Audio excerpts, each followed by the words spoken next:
Hello, mate. I'm so happy that I pulled that door instead of pushed it because I've done Your that forehead. right. You all right? How are you? Good, thanks. You well? Yeah, good, thanks. Good weekend? Yes, thank you. Up at Paddock. What? So this is like savoury, this end. Savoury that end, sweet, nearer to us. What's that? I have no idea. I was hoping it's an onion bhaji, but I'm not sure it is. Hello, mate. A bit of sausage. Hello again. You okay? Very good. Very good. This is goodness me. Do you want a tea? Look at that. Yeah. That's proper. Smart. Yeah. Where were you this weekend? That's not an onion bhaji. What is it? A falafel. Nice. You don't sound like it very nice. It's not an onion bhaji. Careful with those oranges, they might have pips in. Thank you. Yeah. Just because do a little nibble test. None so far. No? None so far. Fresh from Morocco. Wow. Day one. Wow. Except it's not day one for you guys, it's day one for me. No, mate. Chaps, Are you okay? all good? Yeah. Good trip. Survived, survived Morocco, yeah. Excellent. Good fun. How was it? 3 days. Saw you in a fez. I was in a lot of funny Your second favourite costumes. fez? Yeah, I was in a lot of funny Was it a costumes. racing thing? that you went No. Literally, you go on holiday, it's like, is it the Marrakesh Derby or whatever? No. So the amount of people that said where you were, and everyone assumes you're working. What a race. What's he happening working there. on? Oh no, I think he's actually sometimes allowed to just go and have fun. I think. Did you have fun? Had great fun, yeah. Did you go racing? No, I didn't go racing. Apparently the racing in Casablanca is interesting. Mr. Francome, Get down thank you there. for joining us. Oh, the great man. Pleasure. Hi, Johnny. How's it going? Happy little team. Very good to see you. All good? Lovely to see you. How's things? Very good. Lovely yeah, to see you. all good. You well? Very good. Been a long time since I was at Sandown. Well, you two Welcome back. three are reunited. Yeah. Worked it plenty. Yeah. All Not sure we- Andrew Franklin's proteges. Yeah, I'm not sure we all worked on. Did we ever work all on the same program? I think No, you got- disappeared to Auntie by the time I got. I did 6 Did you? months. Yeah. I did 6 months, and then I went to the BBC, and then Lucky came along a few months later than that. Yeah. But yeah, it all works out, isn't it? Wait, You did just, together. you just go down to one way, Laurie Branham, you know. That's right. He just put his hand on your shoulder, steered you in the right direction. Thank God. So did he replace? He didn't replace you. Not directly, No, I suppose, I got but taken away. to the BBC. Yeah, the white man. he got Yeah. he got the bronze So that was handcuffs deal. 2003, I went off to the BBC in April 2003. The last thing I did for Channel 4 in that incarnation was the Cheltenham Festival, where Latta Lomley. Yes. At the That's second. right. I Somebody watched put that that interview on. the other day. Yeah, somebody put it on social media the other day. I Saw look that. just the same. Exactly the same. Yeah, thank you, Tom. Yeah. Do you know, I'm not sure, would they do that now? Do you remember when Rishi interviewed Vinnie Keane when he came down at the second last and he was going to win the champion chase and he had the microphone straight under his nose Yes. as he was walking away from the Yes. fall? Thoughtful. I'm not. Yeah, it's, you know. The better of the two. It was one of those things. Andrew Franklin used to love it when, you know, you stuck the microphone under the jockey as soon as they pulled up. And I think it's taken probably 10 years for jockeys to get used to it. And now I'm amazed how articulate they are and how they've got a grasp of what's happened, what's required of them. You know, listen, Harry Skelton is just extraordinary, you know. But there was media training. Did you do media training or not? No. No, not at all. Can't you tell from Well, the you're first quite good at it. 2 minutes No, of that chat? but it was one of those things. Nowadays, you know, you get nutritionalists and you get people that make sure that jockeys are fit. There was none of that years Did you ago. do any training before you went on Channel 4? No. The only reason I turned up was Andrew Franklin said, "Would you mind standing in for helping out the weekend on a Boxing Day?" And I said yes, and it was 27 years before I packed up. But I'm not very good at saying no. And Barry Hills had just come back from Manton and didn't have enough boxes, and I just built a yard. So he came in, and I just ended up. And I said to somebody the other day, I've had 2 jobs in my life. One was with Fred Winter, one with basically with Andrew Franklin and John Fairley. Both really nice people, all of them nice people. I'm working with nice people. I mean, I spoke to Fred Winter's head lad, Brian Delaney. It was his birthday last week. And everybody that worked under him was blessed. He taught you how to do things properly. And once you learn that, you can't, you know, there's no other way. Well, I'm going to pour the teas. Lots to talk about, and looking forward to this. Thank you for not saying no to us, John. Let's Well, get on yeah, with this it's show. very difficult, yeah. Believe me, you said, "Oh, I've asked you twice before." No, you're going to say no again. No, Basically, well done, basically yeah. just guilt tripped him Yeah, into yeah, it. Yeah, severe. Right, let's get on with it. They are the best creatures on this planet. But when you've got half a ton of horse, you can go from everything is fantastic to having a major problem on your hands. I think the question I'm asked most from non-racing people is how much is the horse, how much is the jockey? We did try thermal imaging cameras on our first ever day, and unfortunately it showed up what underwear the grooms wore. So you carried on doing it, yeah. Yeah. You don't go and employ Elon Musk to muck a stable out. Jake Paul, the Anthony Joshua, Yeah. coming soon to a British racecourse near you. What can they learn from bowls? Dancing with Barry from EastEnders Yes. beforehand. Patience, Exactly. yes. Yeah.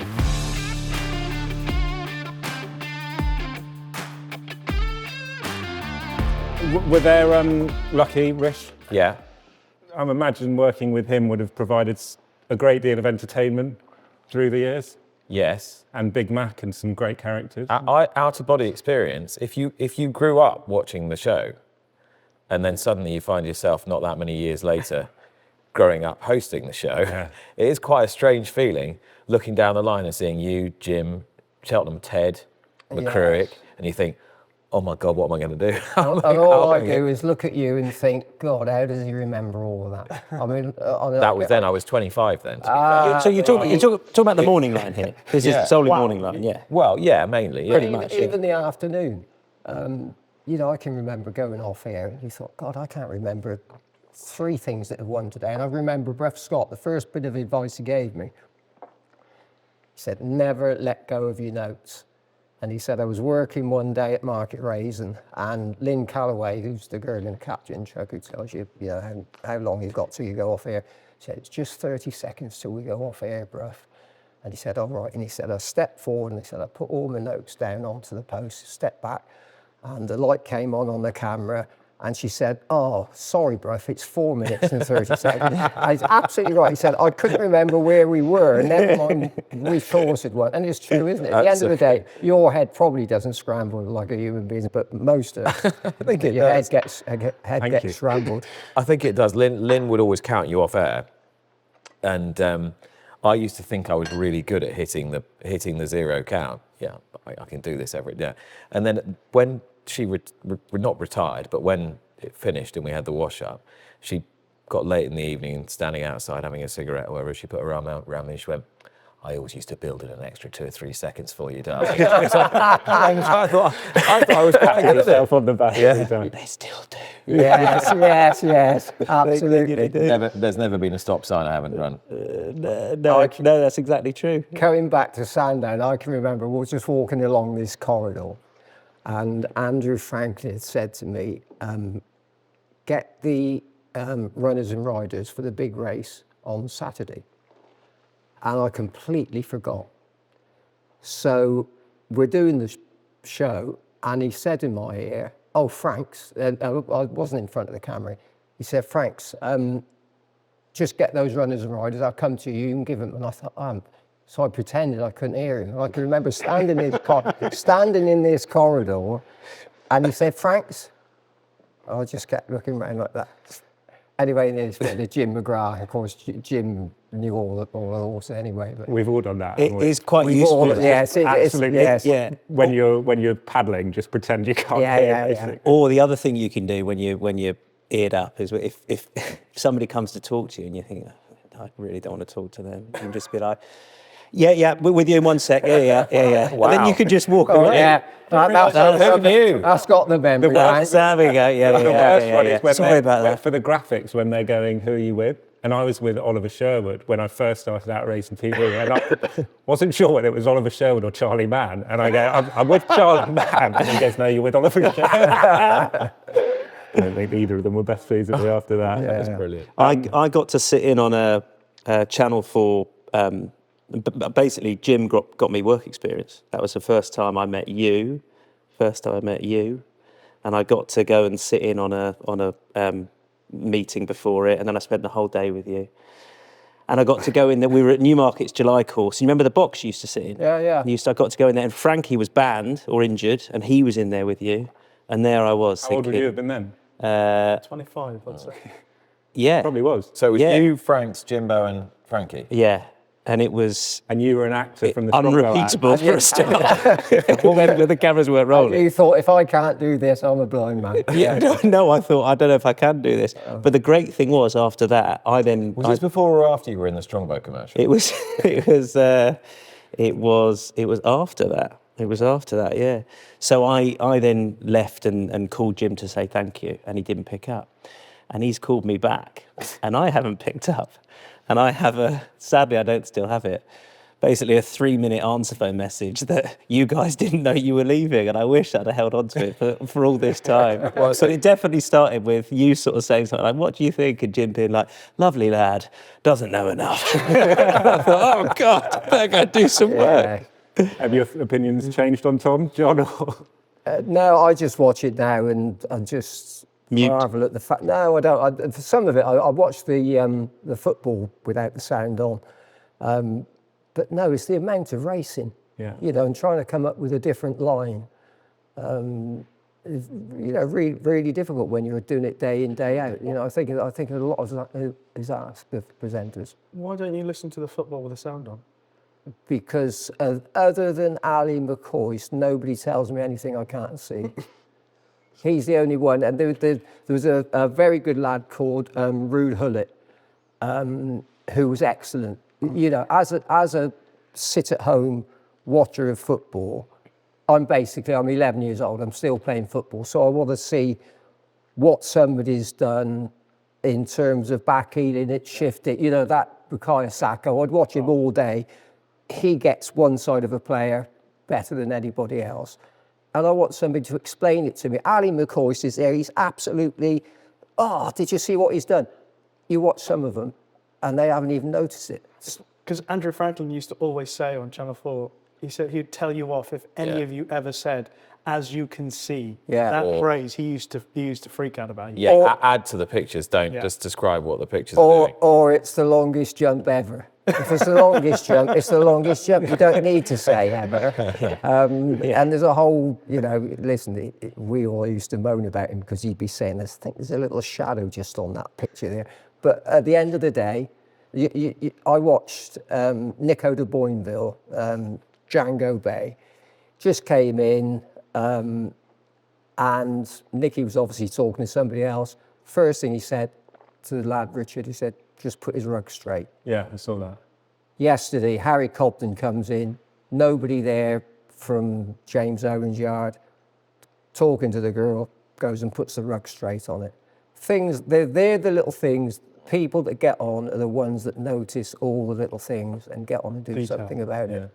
You pick out a couple of the high-profile jockeys there. Do you think we have a good crop of riders? I mean, you are and were a legendary rider. Many say you're the sort of greatest of all time. Listen, we've got Where do you think a we're at lot. now? No, there's a lot of good riders, but I'm amazed. I was saying earlier. I mean, we're nearly at Christmas. Charlie Deutsch has only ridden 4 winners. Venetia's not had loads of runners. Though. No, but that's how hard it is. Freddie Mitchell yesterday, from the last. I mean, he's good through a race, but he doesn't get that many rides. He's absolutely, I'd say to anybody, watch that. That's how you should be riding. None of this with your legs going backwards and forwards. Absolutely grip to the horse, you know, and, you know, does the job properly. 15 years ago, I remember you saying, James Reevely's absolutely brilliant. No one's giving him a ride. Can't buy a ride. Watch him. Yeah.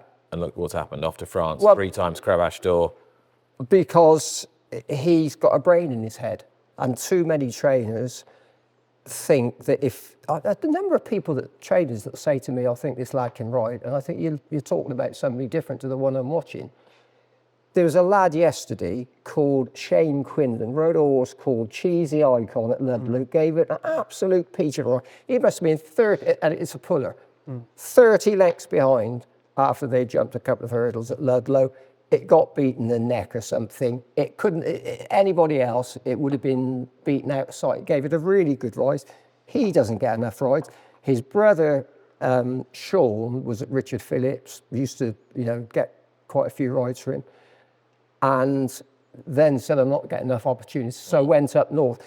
When you're a claimer, You've got to be riding for as many people as you can. If you're Sean Bowen, you're riding for your dad. If you're Harry Skelton, you're riding for your brother.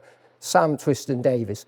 If you haven't got that connection, it's very difficult to get up the ladder and get yourself going, because there are so many lads that can ride. I mean, James Davis, Brendan Powell, Harry Bannister, there's a whole list of them that could, any one of them could ride 100 winners a season, given the opportunities. It's getting yourself to that stage. And being a top jockey isn't about just being the best rider.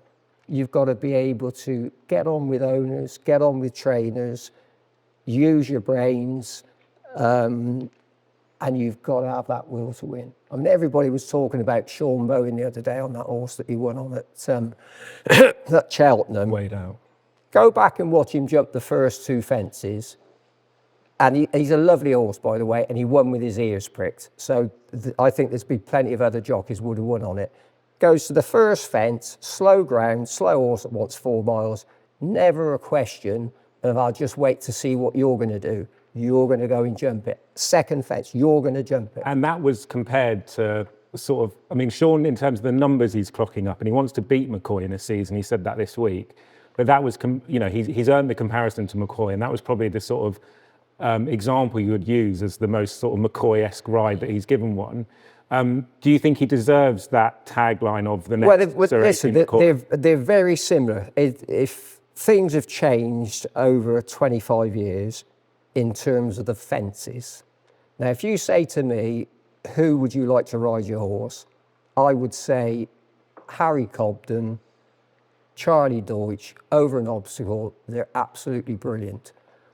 What AP used to do and Sean does, because the fences are much softer now, they don't ever sit still, or hardly ever sit still going into a fence if they're not quite right, because they know you're on half a ton of horse traveling 30 miles an hour.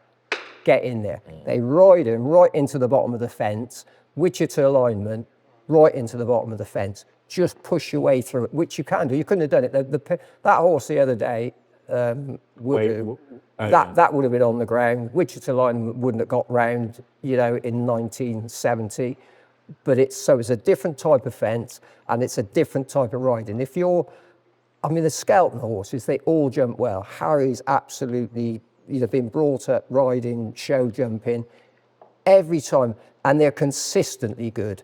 So they like jumping. I don't think you'll ever see Harry Skelton going into a fence and pushing one down the bottom and daring it to do something, because that's not how you're brought up to do it. What I do get, and when we go racing, when all of us go racing, I get the sense now from going out in the crowd, that the stuff I do for ITV when you're chatting to punters is this real sense of like race goers going racing and just backing Sean Bowen blind. Like he's becoming the punter's pal, I think, in the crowd. I think that's great, because I think we've missed that in racing, because AP obviously retired. Ruby had it. People were back Ruby blind at Cheltenham. There isn't anyone since that has filled that gap. Can he do it? Do you think he can get past McCoy's biggest total in a season? Well, there was something. McCoy never got made 300 in a season, did he? Did it in a calendar year. That's what Sean wants to do, 300 in a year, isn't it? In a season, sorry. Yeah, but that will take every little bit of luck going his way, and he'd have been champion jockey a few years ago if he hadn't damaged his knee badly. So, that's everything going right. And listen, the winters we have aren't so bad these days. Years ago, you'd have 2 months where there was no racing, so he's got every opportunity. AP would hate it, wouldn't he? If he did. Do you know what? Livid. If you'd asked me 5 years ago, I'd have said yes, but not now. He's a big fan of Sean. Good. As everybody is. No, I think he's over all that now. Where are we on the Sean Bowen, Paul Townend debate, which seems to have gathered traction? Who's the best rider? I mean, they're different, right? It's very, very difficult. It's who's on the best horses. There is somebody, was it David Jennings put something in the paper? Yeah, so he'd written something in the paper and a few people waded in. He never gets beat. He said Paul never gets beaten on the ones he should win on, whereas Sean wins. Listen, swap the two round. If you put Paul Townend all the horses that Sean's ridden this year, and vice versa, there wouldn't be any difference in it. very interesting. If you watch Sean Bone, if you said to me, why does he ride a lot of winners? You watch where he sits on horses with us. If I said to you, give me a piggyback, and I sat with my arms around your neck like that Some on the bonus back, content coming Do your way. this after, yeah. right? Or I sat with my legs over your shoulders, which do you think would be easiest? Legs on shoulders. By some way, not just a little bit. He's still confused. You've obviously, you're such a horrible What was the person first one? that you've never ever given anybody a piggyback. You've got no kids. No, I've got the kids on your shoulders. Yeah, Yeah, of course you want the kids on your shoulders, but if they're hanging off the back. Oh, like yeah, that, don't, no. And then they're pulling on my neck. Absolutely. There you go. Sean Bowen sits just right on that point, just almost in front of the withers. So it's very easy for a horse to carry him.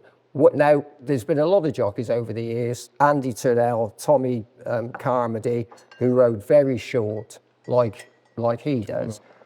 The downside is when horses make a mistake, you have to sit down, and the horses will lose their back legs. So is that position when jumping-wise more important, or just throughout the whole race? Throughout the whole race. If you were running, and I say to most people, if you're giving somebody a piggyback, is it easier if I sit still or I go like that? Well, you know, it's a no-brainer. It's easier if you sit still. Most jockeys find it really difficult to do less, which is what you should be doing, which is why when you get the likes of Jeff King, Mick Kinnan on the flat, and quite a number of jockeys, Harry Cobden, they grip with their knees. They're very still for the horse to carry them forward. Can I just say that about 2 years ago, one of the best judges I know in racing is Steve Mellish. About 2 years ago, Steve Mellish obviously was waxing lyrical to me about Harry Cobden. And he said to me, Harry Cobden's the closest to John Francome that he's seen since John Francome retired. And that is because he's grown up show jumping, as did I. And when the horse lands, I'm always just in front of it. So it's never landing and it's got the weight there. You're always there. Charlie Deutsch is another one. Bryony Frost was another one. Yeah. Very, very few people do it because they haven't been taught to do it. And if you learn one way, it's very difficult to change. But when you're just there, it's much easier for the horse. They get away from the fence easier.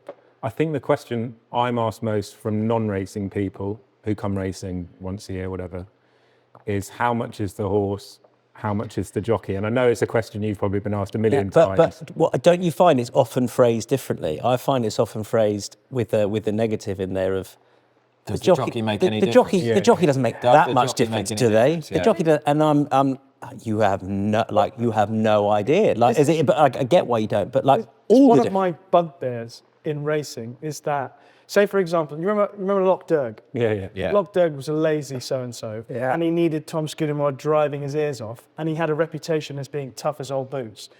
Archibald, who was a bridle horse that Paul Carberry sat with his backside up in the air for the majority of the race, he was considered a hound. Yeah. But surely, if you look at the physics, where the jockey does Yeah. nothing on a horse, it means that the horse Horse is is being doing more most generous, of the work yeah. for him, whereas Loch Derg's doing I nothing. couldn't agree with you more. Loch Derg's actually the dog, isn't he? Yes. And Archibald's, Yeah. Archibald's giving Archibald. See, one of my favourite horses, Deep Sensation. So, Yeah. Travel. They do it all for you. Do it all for you, and then why do you think he's got nothing left at the end? He's done all the work for Which brings us back to the whip.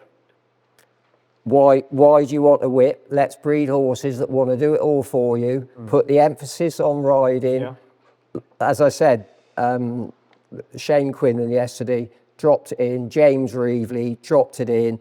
Put the horse in front on the line. But listen, the horse does most of the work. It'd be very interesting, and the things have changed. So you could actually put a heart monitor on the horse and on the jockey to see which is doing the most, and you know it would. Write that down. Well, Farm monitor. it would be. You know, it would put that question to rest, and it would be that's a great idea. would be quite interesting. We anyway. did it at Breeders' Anyway. Cup. Put the jockey on the jockeys and the trainers. Yeah, I found that they was put interesting, it on wasn't the the well. horse? No, not at the same Yeah, time. that So would you be need to do quite both. interesting. But you see, if you had one on the horse and the jockey, it would be very interesting. That horse the other day, I keep going back to the one that Sean Bowen won. Weighed out. He isn't a rogue, but he he knew exactly what he was doing. He went up the running. Oh yeah, you sit still, mate. I'll have a little push if you want to, but I'll mention the heart monitor to the ITV bosses. We did try thermal imaging cameras on our first ever day.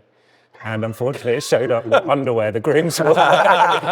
so you carried on doing it, yeah. Yeah. So we provided they keep were that wearing trucks on. Very Wasn't good. there an incident in America where a jockey Well, we always have this.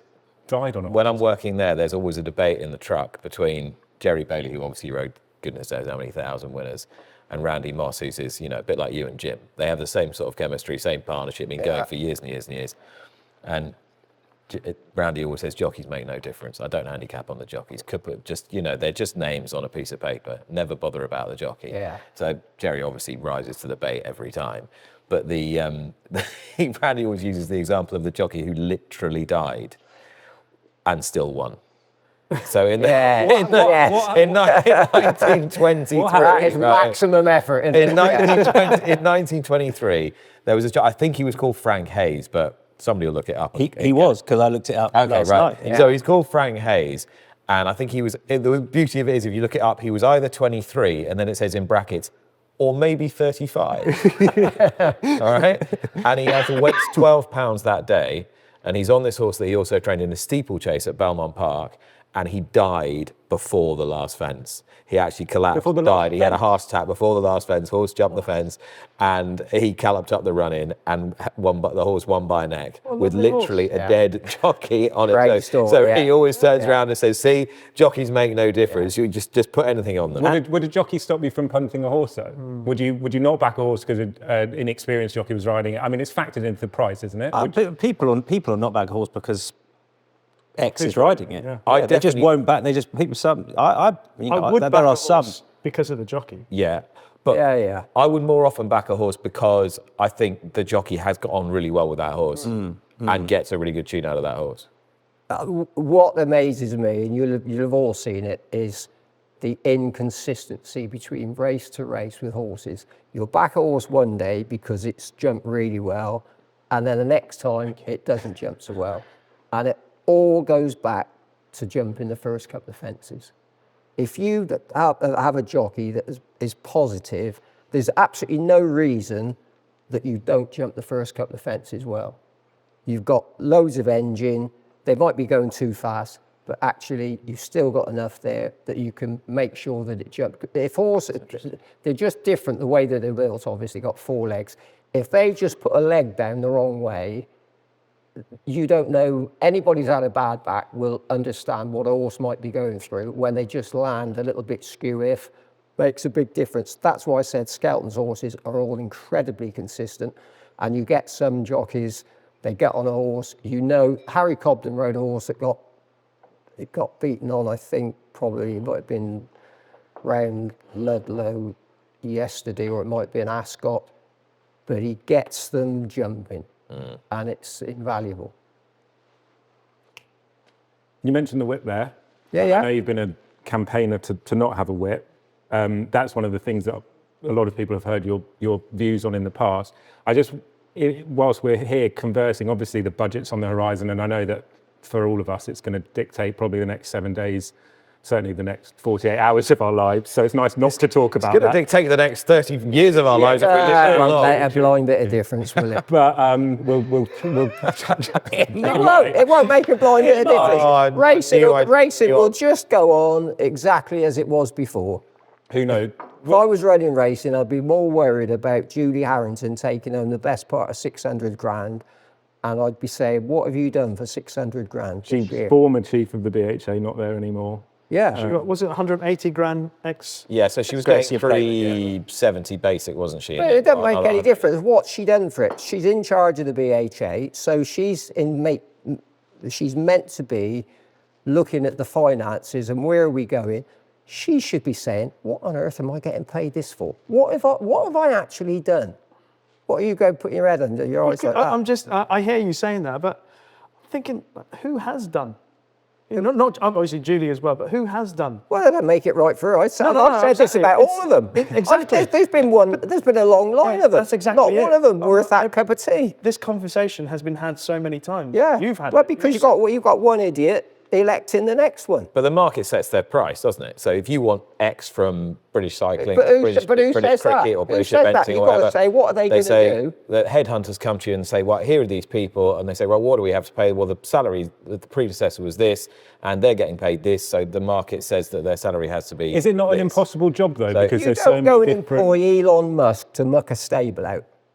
You know, if running the BHA is something that you do on a Sunday morning, it's not that difficult, is it? Well, what are they doing wrong then? Where are the Well, I'm areas? paying her that amount of money. I know, but you're saying that that you think she's getting paid too much. But I just want to know what she's done.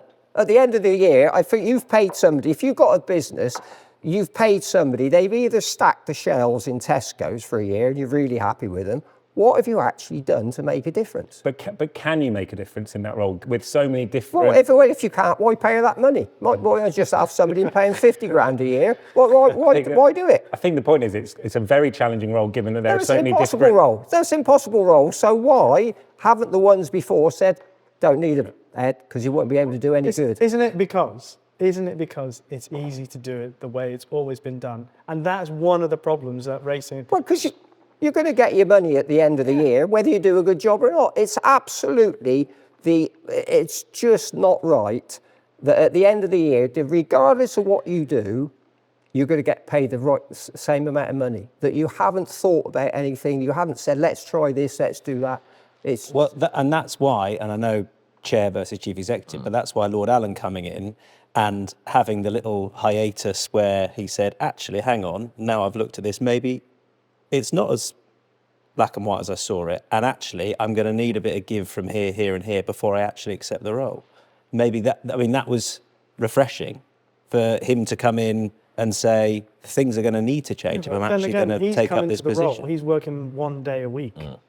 What effect is he going to have on the sport at 1 day a week? He's going to have to be a miracle worker to do something significant. if you don't employ somebody, and he's probably a really nice bloke, I've never met him, but if he says, I've got to take 4 months and I've got to look at things in racing and I've got to canvass opinion, you don't want somebody that wants to canvass opinion. That frustrates you me. want But somebody to come in. Also, is it true that Julie Harrington did a materially worse job than any of her predecessors? No, I'm not- Was she worse than Nick Russ? Was she worse than no. Paul Bitar? Was she worse than Nick Coward? And they were all paid vastly more than she was. And so they're all It's like the law of ever diminishing guilty. returns. We Well, keep of course paying it them is. less and less and less and less. And we're going to get. Anyway, we were starting on that. Let's go down. Let's get back to the whip. Yes, let's go. not. It's about the fact that it doesn't change. That's what I had head in hands is. Nothing ever changes. Yeah. The conversation, what I don't want is the next conversation we have about whoever is in charge of the BHA is the same thing again. That's what, but every time we say that after someone leaves, we end up having the same conversation again. It's like nobody does anything about it. My two massive bugbears are whenever someone new comes into a role, as you say, it takes them 6 months to 12 months to gather information and get surveys, and so that's a year of your 2-year contract done before you can put any tangible. Well, then why don't they change just anyway. let Brandt keep the job and be done with it? But sure, but then the other thing is as well is lots of people moan about it, right? And they go, oh, this is crap in British racing, but no one offers like tangible solutions to what they would suggest. So people are just moaning without actually offering any help to the whole product, really. Put me in charge of the BHA. If I haven't banned they'll the let you know, whip Frank. by 12 o'clock in the first morning, if I haven't banned the whip by 12 o'clock, stalls handlers, if your horse doesn't walk in the stalls, it doesn't run. 100% with that. Yeah. People that don't understand horses, watch racing, see a horse that doesn't want to load up, they immediately think something's cruel going on here. That horse doesn't want to do it. Listen, I am completely opposed to hitting a horse when it's running as fast as it can. If it's not doing what I want it to do, then I'd give it a good smack around the backside because it's half a ton and you've got to have some control over it. But from a horse point of view, if you can't train one to go in the stalls, be led in and it walks straight in, Aidan O'Brien's never jib, Richard Hand's never jib, straight in the stall. So that's the second thing. I've never understood why some trainers can't seem to get horses. Because they don't work at it. It's great. You're not, all they're doing is teaching it to be fit or getting it fit. Training it. I mean, if you see what people, you go to the Horse of the Year show and you see what people can do with horses, and they can't teach it to go in stalls. I'm sorry, it's not good enough. Do you think you are Would you be standalone in being an ex-professional and somebody that worked in the media for as long as you did, as someone that would see the whip gone? The AP McCoy, he'd be another one. So he'd see the whip gone. You'd carry a whip though, right? Carry a whip, definitely. And here's another thing. You were guilty of this. I did bring you up because I like you. What have I done now? 2 mile chase here, could have been last year, might have been the year before. 6 runners in a 2 mile chase. They go round this bend, 5 of them whipping the right hand. Absolutely, Fred Winter would have said, over there. I wouldn't. I probably didn't notice. No, but you were working, you should have noticed, because that's your That's what we're job. supposed to do. Whip round here, whipping the right hand, one of them goes to run out. It's that simple. So Nico Devine, you'd never see him with his whip in the wrong hand. The good lads, you'll see him pull it through early on in a race. And is that his equestrian upbringing? That's do you think? just common Is that- sense. But you're taught It's to just common- have your whip in the correct hand. No, it's common sense. If I said to you, you're going to ride a horse around this right hand bend, the stables are over there on the left. Where do you think? And we're dealing with horses. Yeah. Which way is it? It ain't going to run through the rails. so you'd have your- It's going to run over there. So Yeah, you'd have your whip in your left hand. You won't always stop it because if they want to cock their jaw, they go. But absolutely, if you haven't got your whip in your right hand, if you haven't thought that I need to have my whip in my left hand, there's absolutely nothing else going through your brain. So that is a complete no-no for me. You've mentioned Nico a couple of times. I take you're very positive about what he can do. I've read somewhere you thought he rides Cheltenham brilliantly, for example. He's a thinker, and he does ride Cheltenham well. Harry Skelton used to be just about the worst rider around Cheltenham. He's now just about the best. He's worked it out. What is the key to it? He's- Well, I because think- he used- he stopped thinking the finish line's at the bottom of the hill. Absolutely. Like a lot of them. They think the winning post is at the bottom of the hill or maybe the last 5 It's hurdles. interesting not. that, isn't it? Because everyone used to say, well, John Francome was just gifted, natural, whatever. But you're saying that you can actually make yourself good. There are certain things I was absolutely useless in a finish. And don't make excuses, but I was struggling with my weight all the time when I was starting off. But there are certain things that you should always do. Fred Winter, I don't think he gave me any advice. He said, make sure your whip is always in the right hand, the correct hand. And it's right. And there's certain things. And as a jockey, you get on a horse, and it was Sean Bowen, and I'm sure he's regretted it ever since. Somebody got kicked down at the start the other day at Fontwell. Yeah. Broke his leg. That's right. I'm sorry. David Noonan, wasn't it? I'm sorry. I feel really sorry for David Noonan. The second you get legged up on a horse, it's your responsibility. Now, every now and again, one horse will run from over there and you can't get out of the way and you might get kicked. But if you're walking around the back of something, your responsibility is to make sure, A, the horse is relaxed. You watch the good lads down at the start, flat jumping, very often with their feet out the irons. Don't walk round behind something. And apparently the starter has a list of horses that might kick. Every horse, given the right circumstances, will kick you. So you don't walk round with it stuck up somebody's backside. You know, you ride in a race, your job is to make sure that horse can see what it's about to jump. I watched somebody 6-runner race the other day, stuck right up the backside of this horse in front of it. How can you expect it to jump properly? You can't see what it's doing. The jockey can't see what it's doing. It's just, you know, there are things like that shouldn't happen. Next week, I promise you, I'm going to notice. I love that. By the way, I love the fact he's gonna called give you so out. many mentions. Can I tell you, you'll It's be so good. staggered. You'll be If you staggered actually how many watch it. people have their whip in the wrong hand. But it's not something I'd watch. It's Something not something I I'd. would It's look not. out for Do you know? It's just not something I would look for. Sausage roll in your right hand. But Yeah. Yeah. switch it to your left. And I'm not having a go at you. You can't work out what a But sausage roll is. it's the little... But you are right. It's interesting. It's honestly it's the something I wouldn't have little- noticed. It's just the little things. If you can't think of that, it's like driving your car. If you don't drive along and you think somebody might actually come out from behind that car you're overtaking or pull out from there, you know, you've just got to be aware of what's going on. I just want to ask you something, Frank, because obviously we're all broadcasters, we're all broadcasting, and you just talked about smacking a horse freely, yeah? Yeah. None of us now, well, I don't believe any of us nowadays, you guys can correct me, would say something like that on air. And one of the things a lot of people always loved about you is, and what they miss, you know, when you see on social media, oh, Channel 4 was better because Francome had an opinion, McCurrick had an opinion, Jimbo had an opinion, Alistair, etc. You never ever worried, I don't think, watching you over the years, about what you really felt and said.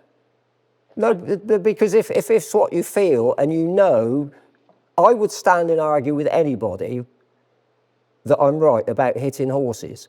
If you have a horse walk all over you, it's half a turn and you try and hold it and it won't stand still, the first thing I do is, and I would never ever pull a horse in the mouth when I was riding it.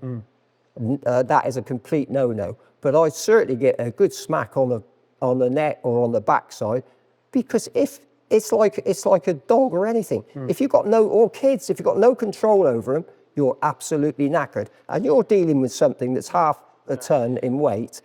And I was saying to somebody earlier today, they are the best creatures on this planet. They built the world, basically, horses. Their strength, they're amazing. But when you've got half a ton of horse, you can go from everything is fantastic to having a major problem on your hands in a tenth of a second. They'll just move. Our blacksmith the other day, well, not the other day, probably a little while ago, Lily, just shoeing a horse, everything's fine. It's something that frightened it, broke her cheekbone, broke her arm, broke her leg.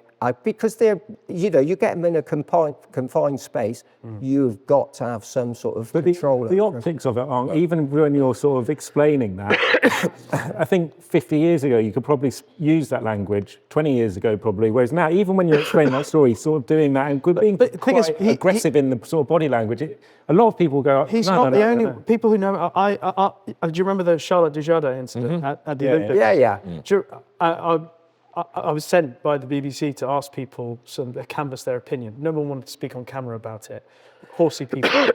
But one person, obviously I won't say the person's name, they said to me that there's actually not much wrong with what she did that day. The visuals of it, they understand that, but actually physically that horse wasn't hurt. And then they related it to something similar, saying, could you imagine trying to get a child in a car and the child's refusing and crying and saying, no, I'm not going in the car, whatever. You pick up the child, you put it in the seat and you strap it in and you're gone. You do it in a huff and you get on with it. Yeah. But the child isn't hurt, but it's done in that aggressive way. And so that was basically what she did with that horse who was mucking about, taking. But you can't do with that something that weighs half a ton. No. You have got to have, and like everything else, they're so much better when you've got some control over them. When you say, you can't be, I'm not being aggressive, but I'm just saying, you're not doing that. Yeah. And you always start off, I always say, when you go schooling horses for the first time, knowing the difference between the ones that want a pat on the neck if they're just a little bit hesitant about jumping, the ones that want a pat on the neck, some of them want a crack round the backside. That's the same with humans. Some need an arm round the shoulder. Exactly the same. It's man management. Is my brain going, or did McCoy get a ban when Dino's Beano, when he was trying to get it to start at Cheltenham, and he gave it a few behind the saddle before the start? Dino's Beano, the horse. Can you remember? Was it that? I can't remember. But rings a bell. So if a jockey gives a horse one behind the saddle before they start, they're likely to get a ban for it, aren't they? Yeah. I would have said. Yeah. Wouldn't that be right? Yeah. But you're actually saying if one's napping away from the tape and is going into reverse gear, absolutely, and you'd be happy with a jockey giving it one behind the saddle. Absolutely. Would you have sent off the Everton player who got sent off? That was utter drivel. No, I wouldn't have sent him off at all.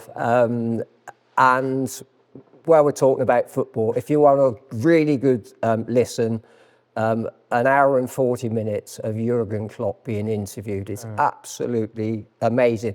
And like horses, he said 50% of the and the guy interviewing was really good, except he didn't ask him what he looked for in a player, but the rest of it was brilliant. He said, do you treat all the players the same? He said, I treat them all the same 50% of the time. He said, but the rest, he said, you can't treat somebody who's been brought up in a really nice house the same as somebody who's been brought up in a mud hut in Senegal. He said, they need handling different. This is the same as kids and horses. You know, the thing is, there were 100,000 horses working in London in 1900.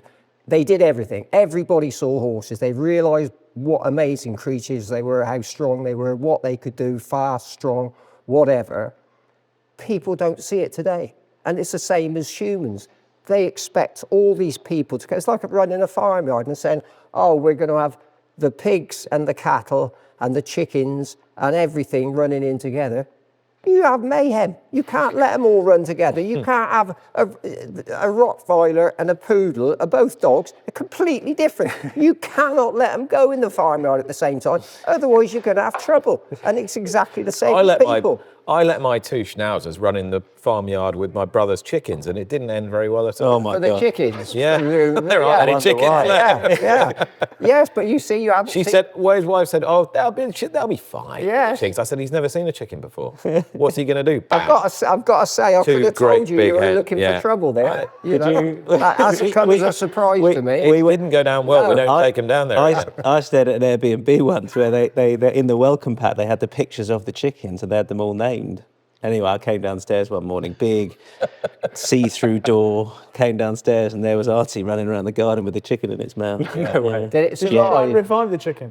I presented the chicken still alive Yeah. to the front door of the man whose Airbnb it was, but she didn't last the night. Did she send you the fillets? It was actually a bantam. They wouldn't have been big What a enough. horrible story that was. It was very sad. It was a sad time. Did you ever ride for any footballers back in the day? Was football and racing a crossover when you were riding? I don't know that many footballers owned horses at that stage. Lou Macari was an owner with David Nicholson. Yeah, really? And he had a very good horse called Salah that Pete Scudamore used to run. And he's a lovely guy. He managed Swindon for a long time. Your team? And he got them promoted. And he said to them, there's not one of you lads can play football. He's a real confidence builder. And he said, the only way we're going to survive, he said, if you're fit, and there's a running track out the back of the county ground, and they used to train around this running track, and they used to score in the last 10 minutes, week in, week out. And he came down to the county ground to give a talk a little while ago, because he's now up in Stoke working with deprived kids. And he's also in a really good film called Marvellous with Toby Jones.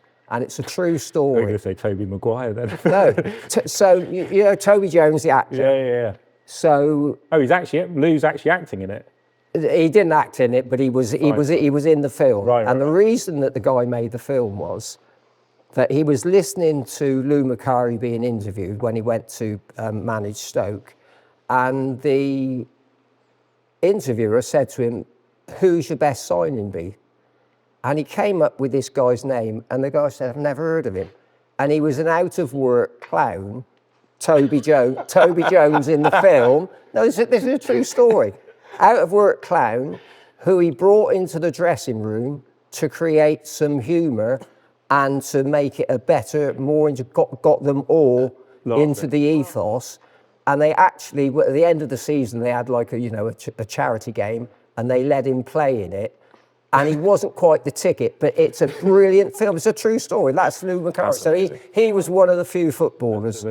Yeah. You love other sports, don't you? I do love, yeah. Football, I love obviously all. golf. Yeah. And do you remember the time Nick Faldo brought DJ Spoonie in to help the Ryder Cup team? And that went like a lead balloon. So Yes. They got absolutely battered. Yeah. And DJ Spoonie was brought in to help give them that same sort of clowns experience. Yeah. He wouldn't be the most popular human being in the world, probably, would he? I don't think so. But anyway.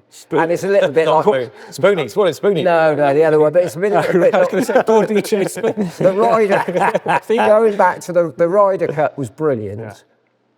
But mostly because the guy who was managing the American team... Yeah. But had beaten Tommy Fleetwood, who had a 3-shot lead in the last. He was the most appallingly behaved human being on the planet. Barely said congratulations and bad luck to Tommy Fleetwood.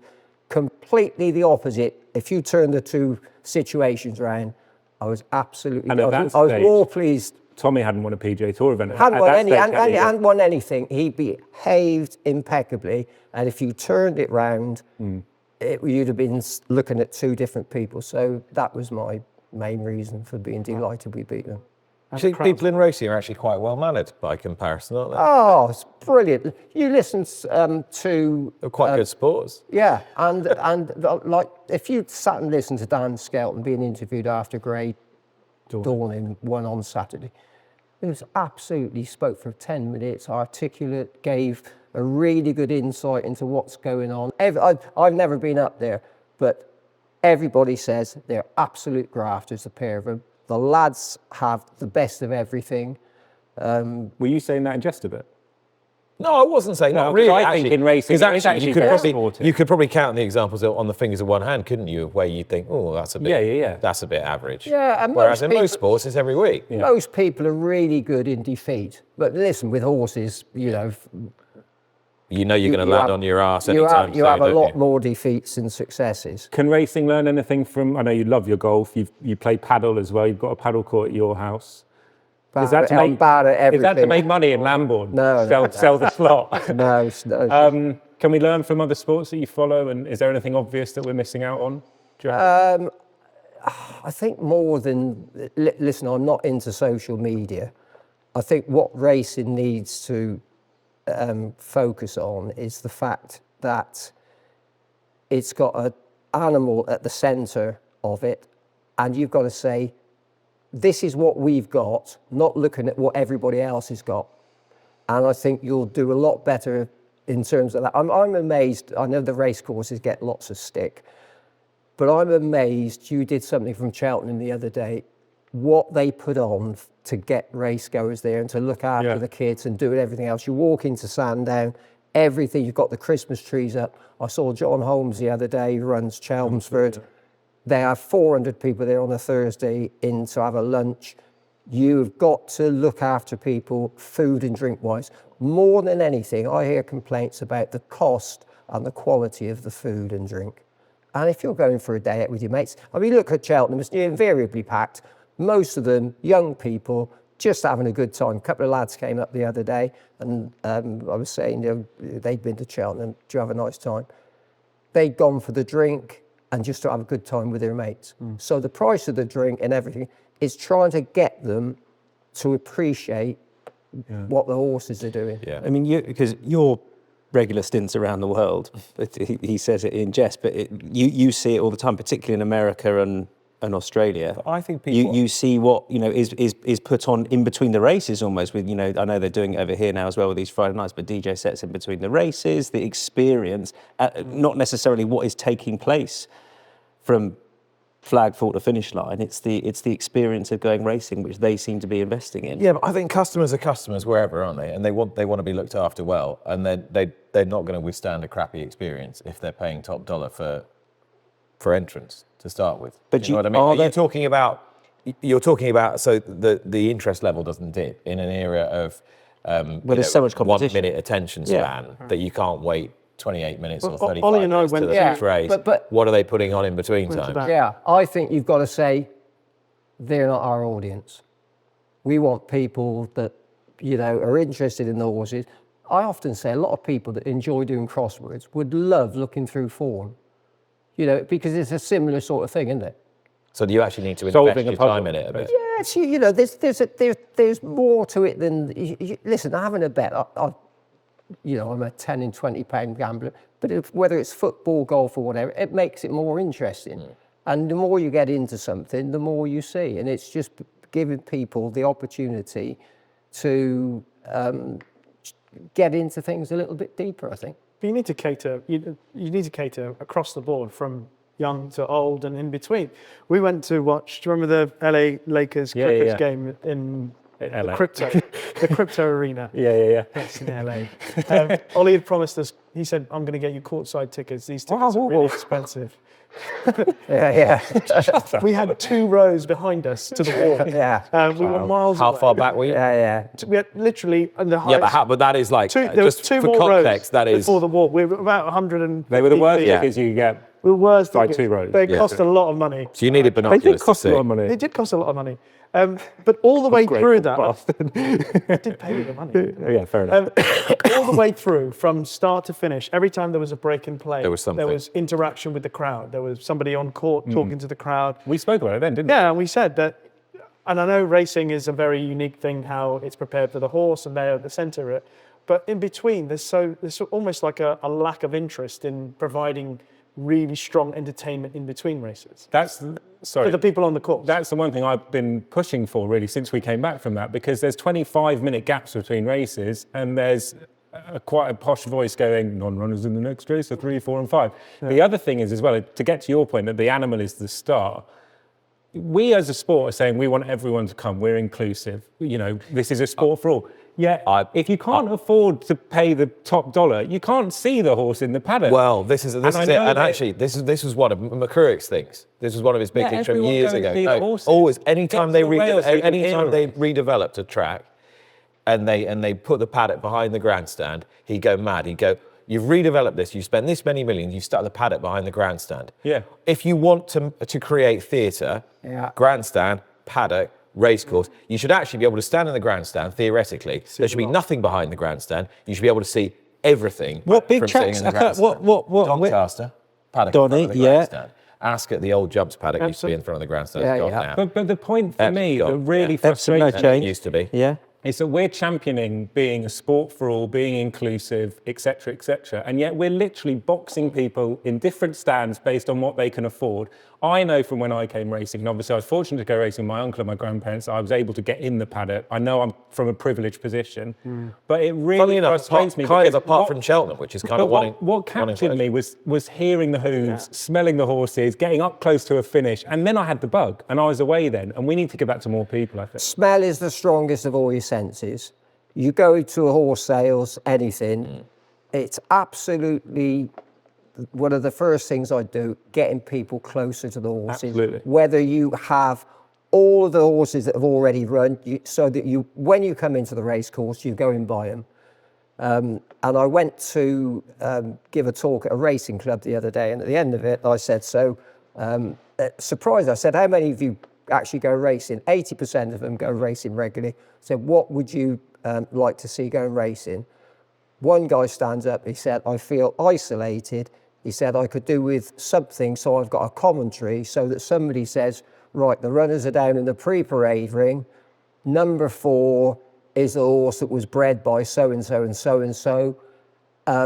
Number 6 is the horse that's trained by so-and-so who hasn't had a winner for three years. Right, they're now going to go down into the main parade ring. The jockeys are coming out. Sean Bowen's ridden 166 winners. So much more interesting. Yeah. You know, you feel Give them a narrative to. Yeah, absolutely, you're part of everything. And back in the day, I mean, you had sort of milk and didn't you start on a milk float or something? Yeah. So back in the day, there were loads.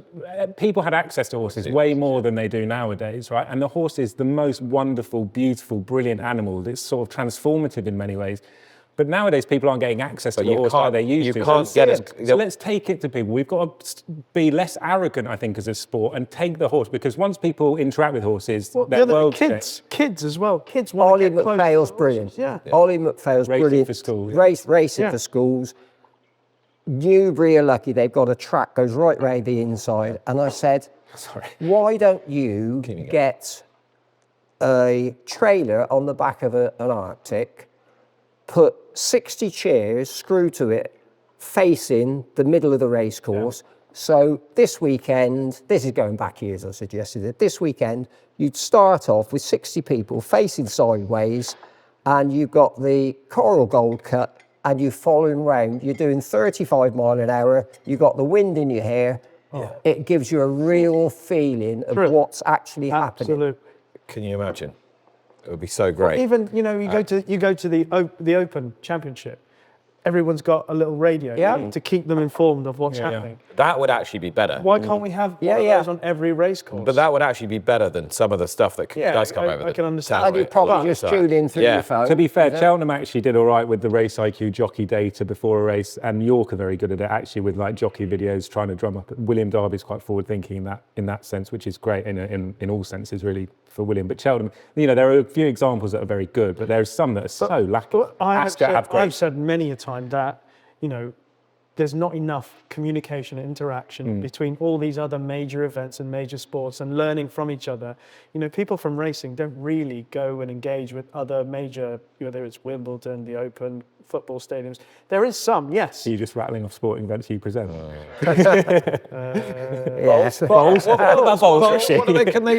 What can they learn from bowls? Dancing with Barry from EastEnders beforehand? Patience, yes. Yeah. But yes, Barry from EastEnders. Something inside so strong. One of the greatest things ever. We've spoken about great horses. We've got some greats running this weekend, and I want to get your thoughts. You've spoken about jockeys on Constitution Hill. Can he Get round. back? Yeah, can he get round?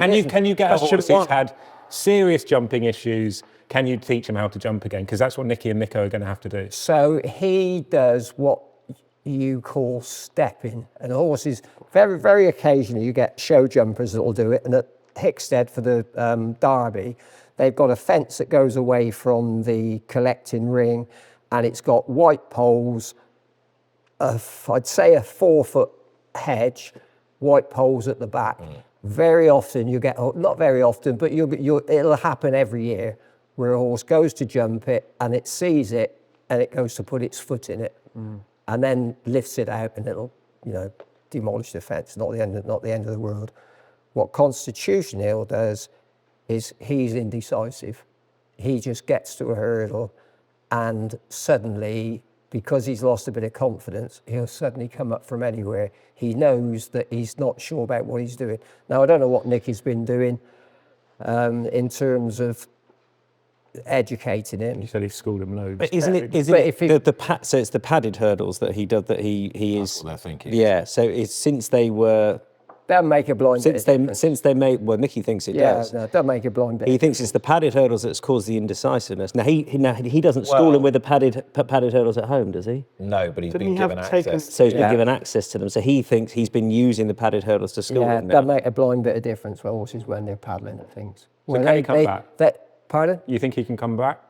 Or I mean, I think he comes back, but I'd be 50-50 about how he's going to jump. right. I mean, I don't know what he's done with him.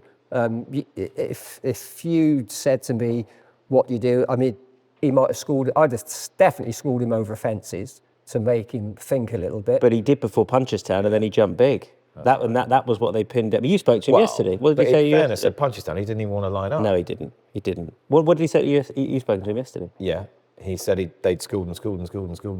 Yeah. Well, listen, the proof of the pudding will be in the eating. You can school him all day long. When he's winging it round Newcastle, Also, when he's on the horse box, gets off the horse box, here's the tannoy. when he's winging it round Newcastle on Saturday, I hope, because one of the joys of watching him race, I remember when he won at Kempton, so, and all good champion hurdlers, watching them jump at speed is an absolute joy.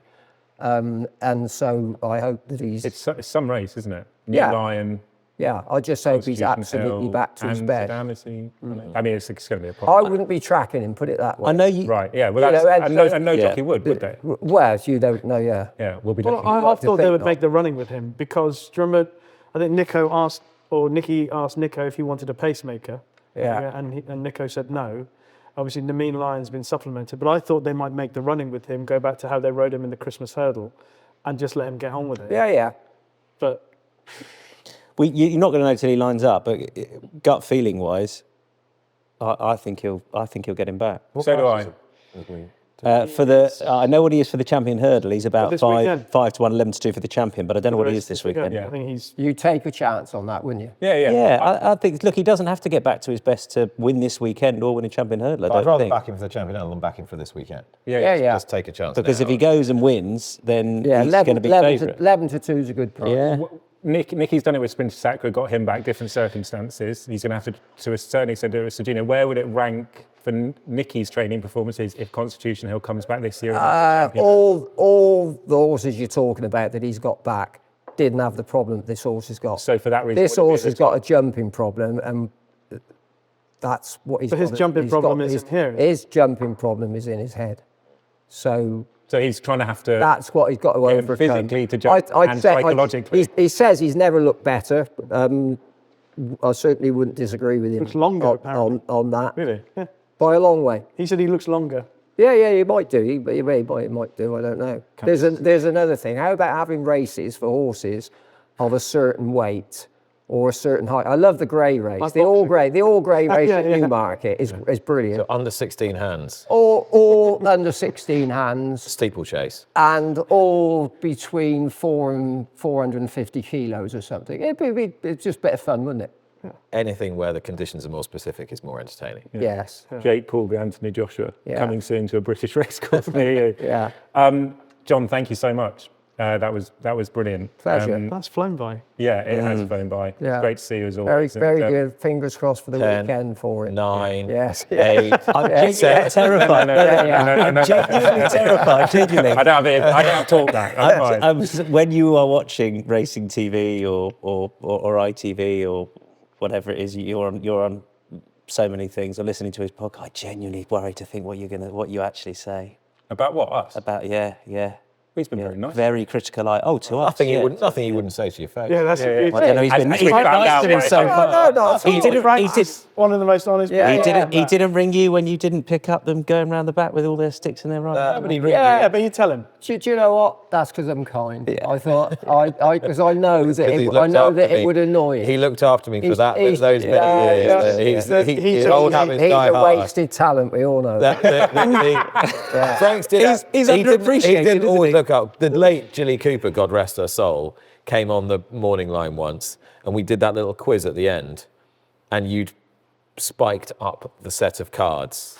That's all I can say. I not even here. I can repeat this. Yeah. There's so many. I don't I remember. got to the.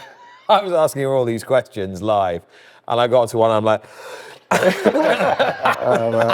Frank's just little smile on his I'm not face. sure whether this is going to be usable, but do you remember the email That where you definitely received, and I think Tanya read it out, and that she said, "Can you all name the 5 race courses with a part of the body in it? We'll give you the answer after the break." And as the camera's panning out, Francome said, "I never knew there was a race course in Stenthorpe." And funny enough, we didn't use it. But It's been out live, so. but interestingly enough, there were no complaints. Not one person phoned in. Everyone loved you. But we used to have this thing called the picture puzzle competition, and people used to write it every week, said, "We can't take part, we live in Ireland, can't take part." So Andrew works the Oracle, they get all the electric sorted out and the telephone system.